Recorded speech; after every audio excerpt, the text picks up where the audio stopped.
Madam Rajavi, as Madam Rajavi has pledged to never tire in the fight for a free Iran, as Americans, let's make a pledge of our own.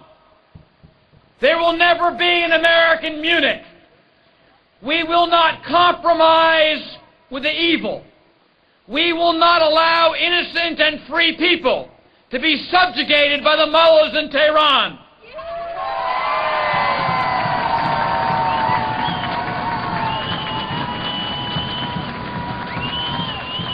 And the battle to confront the mullahs may involve the international community with atomic weapons.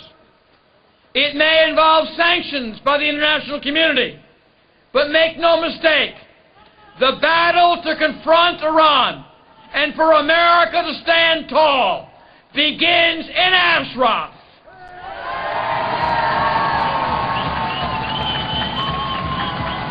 Now in this fight, we will need Democrats and Republicans in the House and the Senate. We will need them to put partisanship aside and to stand with us, shoulder by shoulder. In this fight, there will be leaders, none more important, none who will stand taller than the representative of the 32nd District of California, a member of the Subcommittee on Terrorism, a member of the Committee of Judiciary, Congresswoman Chu.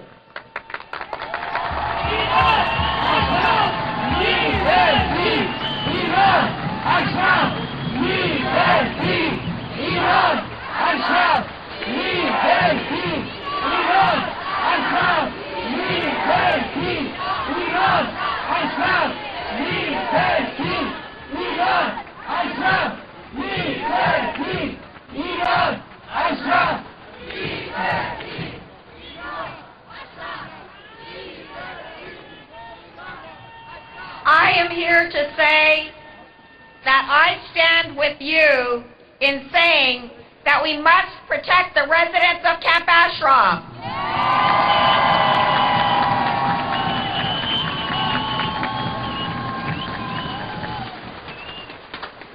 The sight of thousands of you standing here today in the cold of Washington, D.C. shows just how critical this situation is. And I stand with Democrat and Republican Congress members who came together in a hearing just last week to say that we must protect the residents of Camp Ashraf.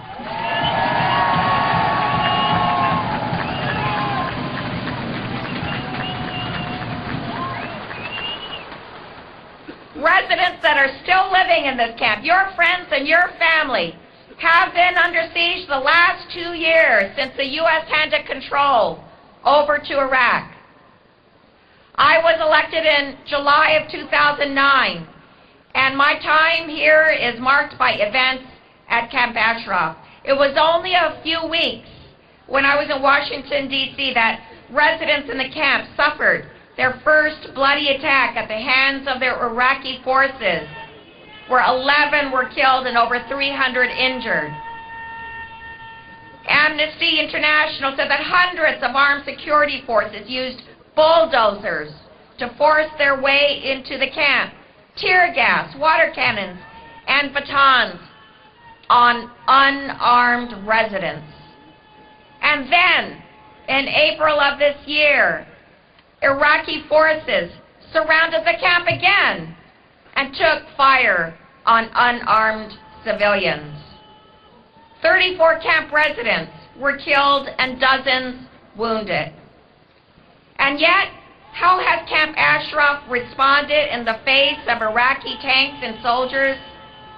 With peace and advocacy all across this world, with people fighting for their lives and freedom.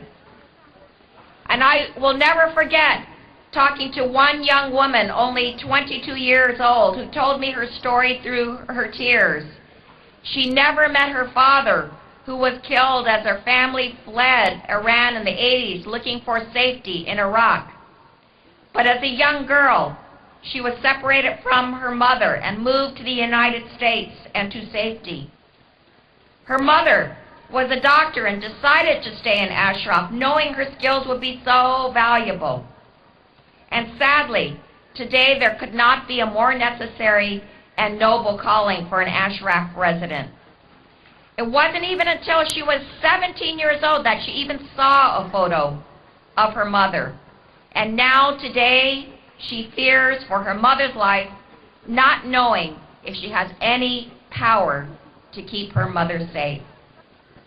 Well, I, for one, won't stand by and let another massacre happen.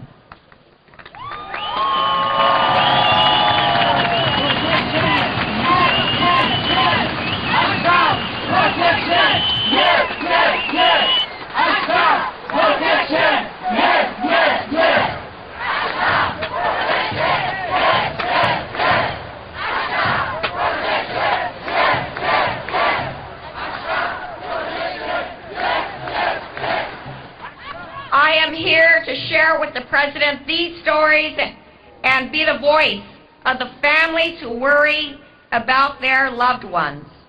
And that's why I stand with you today, because the United States has a responsibility to help protect Camp Ashraf.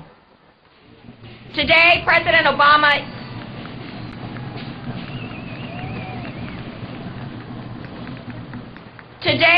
Obama is meeting with President Maliki.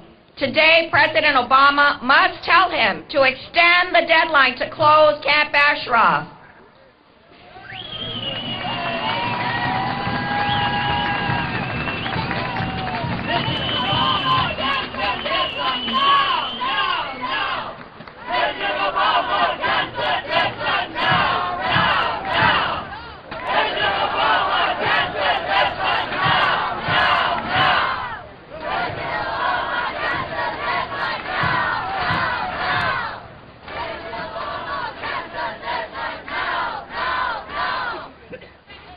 President Obama must tell Maliki he cannot forcefully move residents to other areas of Iraq and put their lives at risk. And President Obama must tell Maliki to let the UN do its work. As the U.S. leaves Iraq, we cannot abandon those we promised to protect. We cannot give up. We must raise our voices loud. We must stand up for human rights. We must protect the people in Camp Ashraf. As Saba Moshahed said last April, minutes before she died, together we will stand to the end.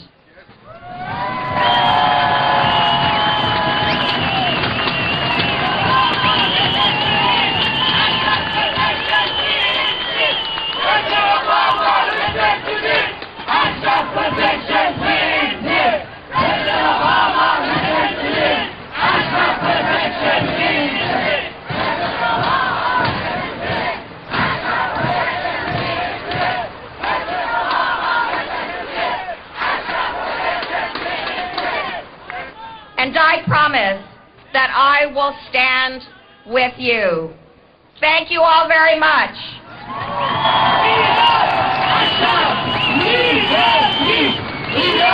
Ashraf,